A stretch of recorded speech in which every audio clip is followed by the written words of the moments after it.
It is the prolonged absence of honest elections that led inexorably to the mass poverty and gross underdevelopment we have in the country today.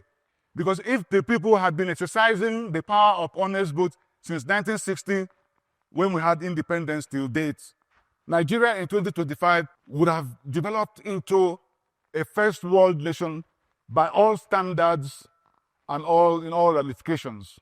We would have been like Europe. The problem we have is that since independence, almost 90 to 95% of the elections have been outright stolen or rigged or perverted or thwarted or nullified. And that means that Nigerians have never really voluntarily chosen their leaders. Neither have Nigerians ever been governed with their consent. Absence of honest elections makes our democracy a fake democracy, period. In Nigeria, the simple and painful reason why elections have been rigged all the time is that those people who have been vested with the power of appointing the electoral officers have by themselves been contestants, either by themselves or their political parties or their preferred candidates. They have been contestants in the same elections in which they appointed those who are conducting the elections. And so permit me to inform you that although it is very, very important to make bimodal voter accreditation system and electronic transmission of results via 𝐈𝐤𝐻 all legally mandatory in the conduct of our elections in Nigeria. But I'm sorry to disappoint you that BVAS and 𝐈𝐤𝐻 cannot solve the problem of electoral rigging in Nigeria without the neutrality and impartiality of the electoral bodies. Because those systems are vulnerable to manipulation. All those who direct, plan, superintend election rigging in Nigeria are the top leadership of the electoral bodies, who working with the politicians, work aggressively to skew the elections in favor of the persons and the political parties under whose auspices they were appointed, and who stuck in their visceral determination and unshakable resolve to steal elections in favor of their masters, will bring to bear on their quest this particular information I just gave, that these systems, the 𝐈𝐤𝐻, BVAS, are susceptible to manipulation, and that they can even manufacture logistical problems, infrastructural and logistical problems, particularly internet connectivity and power supply disruptions, and then turn around and take benefit of those failures. That they can manipulate the back-end data. They can do that. And that they can engineer system dysfunction and malfunction and exploit the resulting glitches. Or that they can even decide not to transmit the elections, whatever you say in the law, because it's always a do or die game for them. They can decide not to transmit the result electronically or delay it until it is useless. All the point we're making is that BVAS and 𝐈𝐤𝐻 cannot help much with election integrity without the integrity of the electoral bodies. And you and I know that the existing electoral bodies today in Nigeria, at the federal, at the state levels, they are not working for honest elections. They are rigging elections in collusion with us politicians for the benefit of those who appointed them. And therefore, the only way to ensure impartial, neutral, honest, transparent, free and fair conduct of elections in Nigeria is to devise a means by which the electoral personnel, these electoral bodies and personnel, by which they are appointed independently of us politicians, especially the president and the governors. I'll say it again, that we must find a way to make sure that the president and the governors do not influence or direct the appointment of electoral officers. And so, in order to usher in the era of honest, transparent, free and fair elections nationwide under one independent, neutral, and unbiased electoral body, being inescapably the necessary and the only means we can lift Nigeria and our people, our brothers and sisters, out of poverty, and the only means with which we can reach the potentialities of God's endowment upon us, including taking our pride of place in the league of great and egalitarian nations, I do move a motion for constitutional amendment to provide for the establishment of a new, truly and literally independent National Electoral Commission charged with the conduct of all elections and for all elected offices. And that the new INEC be composed and constituted by 13 commissioners. 6 of the commissioners will be elected by the underlisted 6 Nigerian labor and professional organizations, and 6 commissioners will be nominated by the United Nations from across the world, and 1 commissioner observer will be nominated by Transparency International. That, I propose, will be our new INEC, for the first time appointed without the influence of us politicians. Of course, the new INEC will have the power to hire, to elect, and to remove their chairman, and to hire and fire all staff, including the chief executive officer.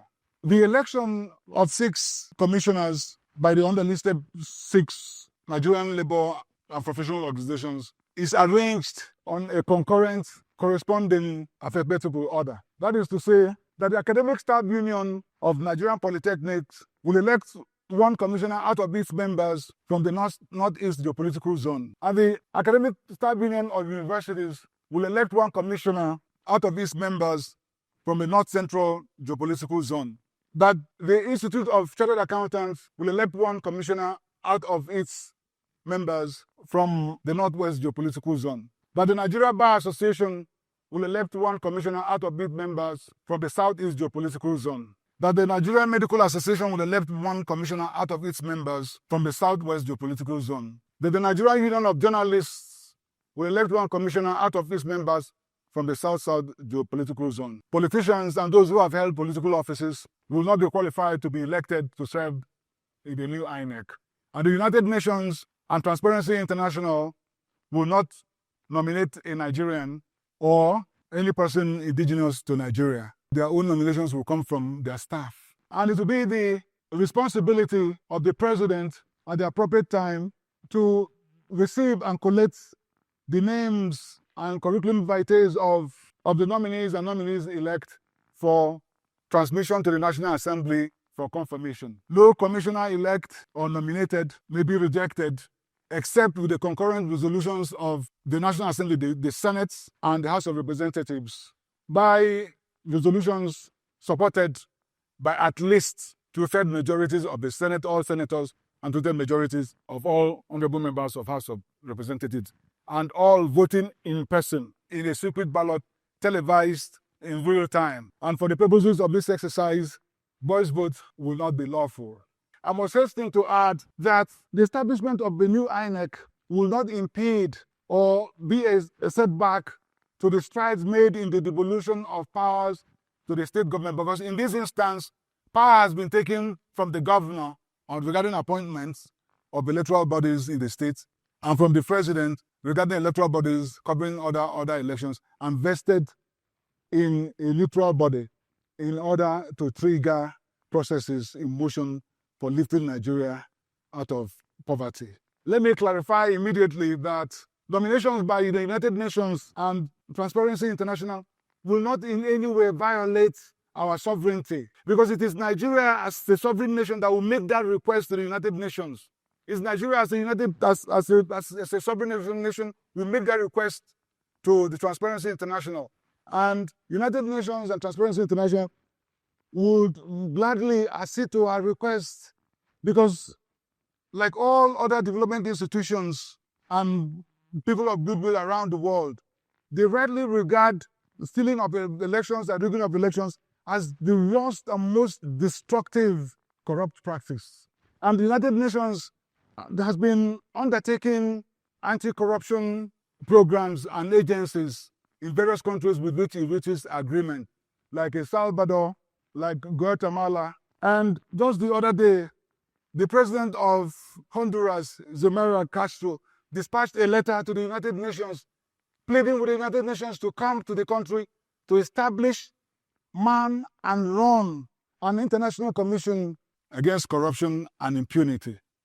And they've already signed the agreement. They are now in the implementation phase. So they'll gladly make these nominations And they have a vast pool of bureaucrats, of public servants, of anti-corruption experts that they can choose from all over the world, including Africa, in Middle East, in Asia, in the Americas, the Greater Europe, Caribbean nations. They can choose from anywhere because they would love to be part of this liberating effort of Nigeria to emancipate the people out of poverty. I've taken the liberty of preparing the draft bill for the amendment of the Constitution to provide for the establishment of the new INEC. And I'll be making that public, after which it will be submitted to the National Assembly for consideration. So in conclusion, I will urge all of us to remember always that a supermajority of our people, our brothers and sisters, have for far too long been hijacked, kidnapped, and they're buffeted with hunger, disease, illiteracy, squalor and slum dwelling, unemployment and insecurity, all because of misgovernance, principally made possible by stolen elections and rigging of elections and governing without the consent of the people. And so I will ask that all of us should stand up, or everybody in the country should stand up, so we join our hands with our sweat in shooting down these maladies with the strongest arrow in our archery, and with that golden bullet of ours, namely honest elections. And thereon shall we march triumphantly into the outstretched hands of prosperity and prosperity. God bless Nigeria.